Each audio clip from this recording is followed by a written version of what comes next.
Let's just say I'm a junior high student right now. I'm not quite sure if I should do cross country. What is your selling point to me? Why should I do cross country? So when you're coming out of 8th grade, you come in, it's this big new high school. It's just a great place to meet really good people, because I always feel like cross country, we get the greatest kids in cross country. But a lot of times it's finding a place to belong. And I feel like cross country, everybody's really open and encouraging and inclusive. What I usually tell the freshmen that haven't made up their mind, I said, look, whether you come in and end up doing, soccer, baseball, it's a great springboard for the young man who really, maybe isn't that talented. They realize that I found myself a home here. Part of it is to try to get our athletes to go out there and say, hey, if you, especially the freshmen, hey, if you have friends, like have them come join and. Join our team. You're going to be part of a huge family. You're going to have one of the best experiences of your life. You're going to come out a better person. You're working out, you're training with freshmen, sophomore, juniors, and seniors. So you're going to meet people that have already been on campus. You're going to make a lot of friends. You're going to become healthier and fit. And I know that once I have them on the team, that's it. They're not going to leave. If you're a recruiter, if I'm thinking of coming out, what's the selling points for cross country? Do you enjoy running?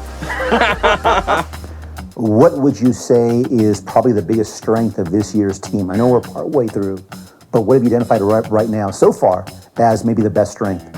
I told them we're not going to be competitive unless we have a 1 to 5, 30 seconds, 1 to 7 in 45 seconds. And I think if we do have a strength, it'll be that. The fact that we do have packing. If you see our first guy, you'll see our 5th guy. Well, starting with our boys team, we've got a streak going of 4 consecutive state meets. We want to keep that going. They're good hard workers and they're good competitors. It's as close a team as I've seen in a long time. Great leaders that are really kind of driving the train. They're a group that they can encourage each other and believe in each other that they'll do anything for where they want to get to. I have to say it is their leadership.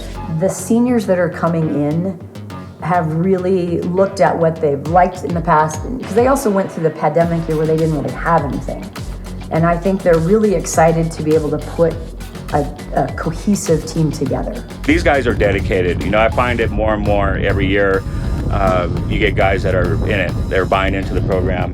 And they really want to have a lot of success. Second component of a team. Let's look at the depth scores, or those 4 or 5 in other sports aren't the impact that they are in cross country. How do you emphasize that to the unsung heroes that you mentioned on the program? I don't know which is the invitational where they identify and they award the 5th man award because it's so crucial. We cannot win unless we have a solid 5th man. If our 6th man can beat their 5th man, do you realize what you're doing to the team and the contribution that you're bringing to the team? If that 6th and 7th man are able to break their 5th man, we've taken a lot of pressure off of that 1, 2, 3 that are going to be dealing with the top runners up front. We tell them, you're important. We're only as good as our last person on the team. You're only as good as your 5th person, because if you've got 4 great people, but your 5th person is far behind, so everyone should try to get to that 5th person and support that 5th person and be that 5th person. How do you make it important to those non-varsity kids where they keep working hard and they achieve their own excellence? We always want to give our younger runners opportunities to be at the front of races in like that frost-off year. We want you to learn how to win a race. Hey, let's strategize. Let's talk about what it's going to take to win a race. Let's walk through the process. Where are you going to make your move? How are you going to go out? Because you're going to get 60th or 70th at the state meet this year as a sophomore. In 2 years, we need you to be in the top 15 or 20. And if you've never been in a race in the top 15 or 20, you may not know how to do that. There are days where we'll have them train with kids not quite at their pace yet, and then they're leading and they see how that feels, and then they train with kids that are a little bit faster than them to see how that feels. And I think that picks up their training. So sometimes we may hold those front runners back a little bit just to help bring on the younger ones or the newer ones. I will talk to a sophomore and say, this is going to be you next year.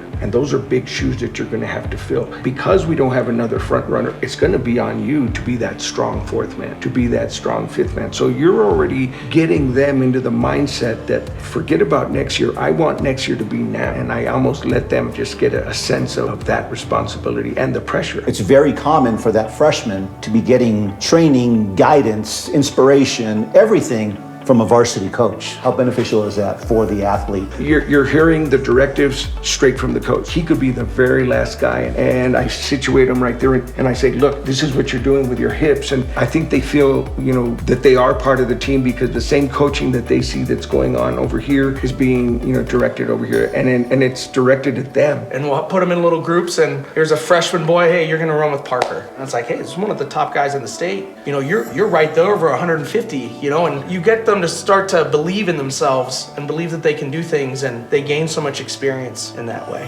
When we actually start doing workouts, I don't separate the kids at all. Okay, here's a workout today, let's go, as a big group. Convincing them that they are as good as they are. And I feel like it's a lot more psychology than it is coaching per se. You can see an athlete you can see they're talented, but it's convincing them that they belong in the faster group and that it's not gonna be a stress or a strain. What kind of traits do you look for, or what have you seen as a pattern as to what makes a great teammate? They're willing to work hard, and we really try to develop that work ethic in them and what it's going to take to be successful, and that these are our goals and we want to be successful. You need to be devoted, you need to be dedicated, and you have to sell this with your parents as they plan their vacations and say, no, Mom, from here to here, it's about cross country. A lot of what we talk about is, they're accountable, they're inclusive, but they're also competitive in a healthy way, because it is a sport at the end of the day. They're dedicated. They're in it. They'll buy into the program.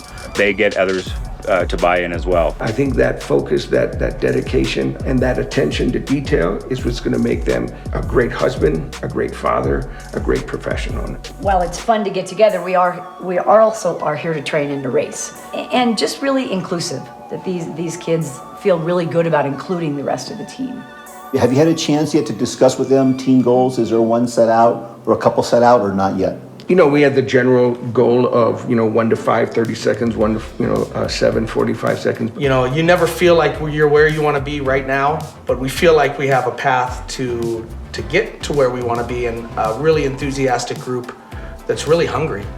We knew when we went to the Cow Invitational, if we ran this, we could compare it to the 5 previous years and say, okay, we're on our way. And that's why it was, for me, important to keep a consistency, because then we have that comparative year to year, decade to decade, to see where this team exactly fits in. Our goals are to make podium, and so that's their big goal this year, is to make podium. We take our captains, we have 5 captains on the team, and they talk about their team goals. We let them talk about the team and what they want to do together. So what's important is the end of October, November. That's what's important. So we actually don't, it sounds odd, but we don't place any importance on anything up till league finals to make sure we qualify for CIF. And I talk about that all season long. Outstanding. Renee, thank you very much for your time. Best of luck this season. I know it'll be a fun one, and keep going. It's going to be fun. Thanks. Thank you. Thanks, appreciate this. Thank you, Rich. Thank you very much, and thank you for the opportunity of being included in that group. Thank you very much.